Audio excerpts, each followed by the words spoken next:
SNL didn't just tell a joke, SNL detonated a narrative that Meghan Markle has spent years trying to control. And the moment that punchline landed, everything that was buried, polished, and carefully rewritten came crawling back into the light like it had been waiting for this exact second. Montecito, they are billionaires, they're superstars, and they don't like publicity. They live in Montecito to avoid photographers, and they believe that Harry and Meghan, with their pretty obvious courting, pursuit of publicity, are spoiling the privacy of Montecito. President Trump also announced a new trade deal with the UK that will reopen British markets for American companies. All that Britain demands in return is that we keep these two. Wasn't there some speculation that she was on Epstein's yacht at one point in time? There was like photos with her and Prince Andrew way back in the day when she was like in her early 20s. Wow. Suits actress Meghan Markle married some unemployed dude who still lives with his grandma. Listen, I brought Meghan Markle, whatever her name is, to my Deal or No Deal celebrity golf tournament. She was one of my Deal or No Deal girls that were, she was a caddy for all of my celebrities. Do you think your sister, Meghan Markle, has ruined Prince Harry? The answer is yes. I mean, every single interview, every single picture, every place they go, Meghan grabs him. Meghan controls him. Meghan tells him no. Meghan stands in front of him. She controls every single situation like she is the star. The laughter wasn't normal laughter. It was the kind that feels like recognition, like people weren't just hearing a joke. They were hearing something they already suspected but never saw confirmed on a stage that big. And when the line dropped and the room didn't just react, it shifted. Because suddenly Meghan Markle wasn't just part of a passing monologue. She was the center of a punchline that felt too specific, too sharp, too loaded to be random. And then came the silence after the laugh, that tiny, almost invisible pause where people process what they just heard. Because jokes don't usually land like that unless there's something underneath them, something uncomfortable, something that feels like truth, or at least close enough to it to make people uneasy. I want to talk about the joke last night on Saturday Night Live where they did take a swipe at Meghan Markle, and I love it because I love more of these networks and comedy shows calling out Meghan for the B word that she is, because I genuinely believe this joke. Here it is. A Christmas photo released by the royal family features a bad Photoshop job where Prince Louis's finger appears to be missing. Now, we are going to break that down. Also got to offer commentary here because Saturday Night Live is litigious. But here's the punchline. And this is sweet. Meghan Markle said she has a finger they can use if they need it. Yes! Yes! Oh, so she's so sweet. She's so sweet. I love it. I love it. Because once again, Meghan Markle wasn't being introduced as a figure of sympathy or empowerment. Meghan Markle was becoming the joke people didn't expect to hear out loud, but somehow understood instantly. And that's where it started to feel different. Not louder, not crueler, just more precise. Like the punchline wasn't the destination, it was the signal. President Trump also announced a new trade deal with the UK that will reopen British markets for American companies. All that Britain demands in return is that we keep these two. The audience exploded, but the real reaction wasn't in that room. It was online. It was instant. It was surgical. Within minutes, clips were clipped, captions were written, and the narrative began to twist. But here's where it gets unsettling. While the internet was laughing, somewhere far away, the reaction wasn't laughter at all. Because this wasn't just another celebrity jab.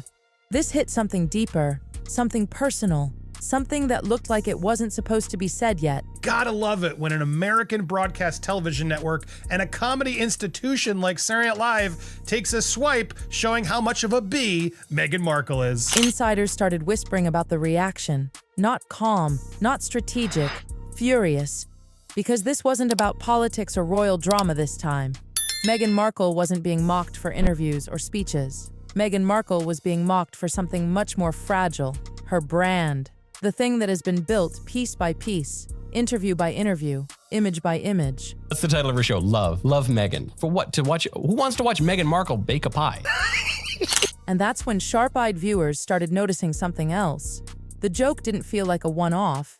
It felt like a warning, like someone had cracked the door open just enough to let something out. something that had been sitting behind layers of PR, silence, and careful storytelling. Montecito, they are billionaires, they're superstars, and they don't like publicity. They live in Montecito to avoid photographers, and they believe that Harry and Meghan, with their pretty obvious courting, pursuit of publicity, are spoiling the privacy of Montecito. Because while the audience kept laughing, the message underneath started spreading that this wasn't just entertainment, that this was a signal flare, and the timing, that's where everything starts to feel less like coincidence and more like a pattern.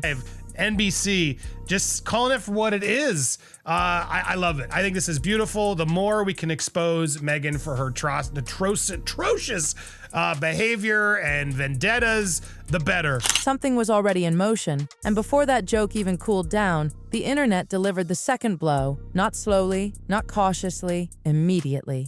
Images started appearing, grainy but not unclear, old but not forgotten, and suddenly, a rumor that had lived in the shadows for years wasn't hiding anymore. The so-called yacht photos. They didn't arrive quietly. They arrived like they'd been waiting. The setting looked almost too cinematic to be real. Sunlight reflecting off water, powerful figures in the background, luxury everywhere, and right in the center, a figure people claimed to recognize instantly. And the internet didn't hesitate. It went into overdrive. Reddit threads multiplied, TikTok videos dissected every frame. X turned into a courtroom. People weren't just looking, they were analyzing, zooming, comparing, cross-referencing, wrist shapes, hairlines, angles, details so small they shouldn't matter, but suddenly felt like evidence. And the verdict? Delivered faster than anyone expected. Some said it was undeniable, some said it was absurd, but almost no one ignored it, and that's what changed everything. Because for years, this rumor had lived in whispers, quiet corners, anonymous posts,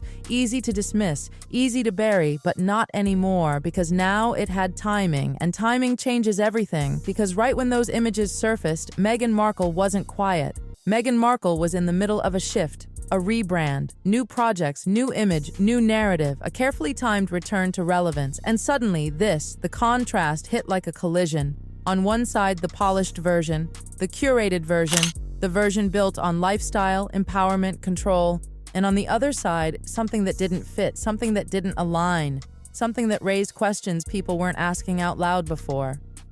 And that's where the tension begins, because it's not about whether the images are real, it's about what they represent, what they suggest, what they disrupt. Because once people start questioning the timeline, they start questioning everything. When did this happen? Who was there? Why does it look staged? Why now? Because silence didn't slow anything down. It supercharged it, and the longer Meghan Markle stayed quiet, the louder everything around Meghan Markle became, like a vacuum pulling in every old clip, every forgotten rumor, every uncomfortable question that had once been dismissed, but now suddenly felt relevant again. The internet didn't pause to verify. The internet escalated. Old audio clips resurfaced, old interviews got replayed, and voices that once sounded fringe suddenly sounded amplified, repeated, looped, stitched into new narratives that kept pointing back to the same uncomfortable place. People weren't just reacting anymore, they were building something, connecting fragments into a story that felt bigger than any single joke or image, and the deeper they dug, the more they started pulling in names, associations, and timelines that made the situation feel even heavier. Karina Shuliak was suddenly part of the conversation, not quietly, not cautiously, but directly, dragged into the center of speculation in a way that made people stop scrolling and start paying attention. And once Karina Shuliak appeared in that narrative, the tone shifted again, because now the discussion wasn't just about images or reputation.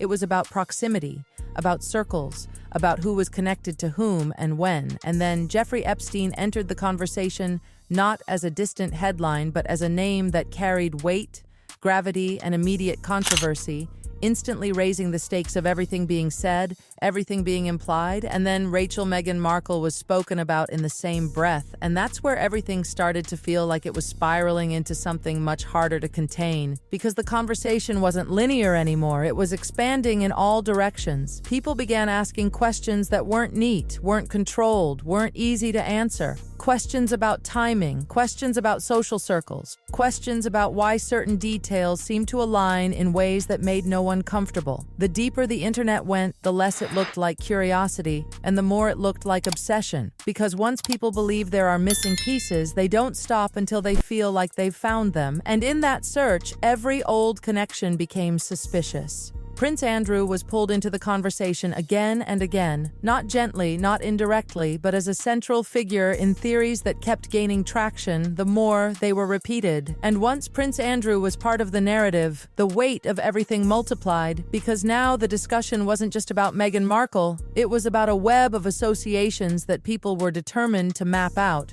Whether the connections were real, exaggerated, or completely misunderstood. And still, nothing official came out to shut it down. That silence kept stretching, and with every hour, it started to feel less like strategy and more like a vacuum where speculation could grow unchecked. Because in a moment like this, people expect a reaction. They expect denial, clarification, something that draws a line and says stop. But instead, there was nothing. And nothing, in this kind of storm, doesn't calm anything. It convinces people that there's more to uncover. Meanwhile, the conversation around Prince Harry started shifting too, and not quietly. Prince Harry wasn't just standing next to Meghan Markle anymore in headlines. Prince Harry was being pulled into the center of the fallout, framed as someone caught inside something that was growing faster than anyone could control. Commentary turned sharper, more personal, more relentless, painting Prince Harry as blindsided, as someone who may not have seen any of this coming, or worse, as someone now forced to confront it in real time alongside the entire world. And the pressure didn't stay online. It spilled outward. Hollywood whispers started echoing the same uncertainty, the same hesitation, because in an industry where image is everything, unpredictability is risk, and risk spreads fast. Projects don't collapse overnight, but doubt creeps in quietly, and once doubt is there, it doesn't leave easily. At the center of it all, Meghan Markle's carefully built narrative started to feel like it was being rewritten in real time, not by interviews or statements, but by the internet itself. The same platforms that once amplified every curated moment were now dissecting them, replaying them, questioning them, turning them into something else entirely. And that transformation wasn't controlled, wasn't polished. It was messy, chaotic, relentless.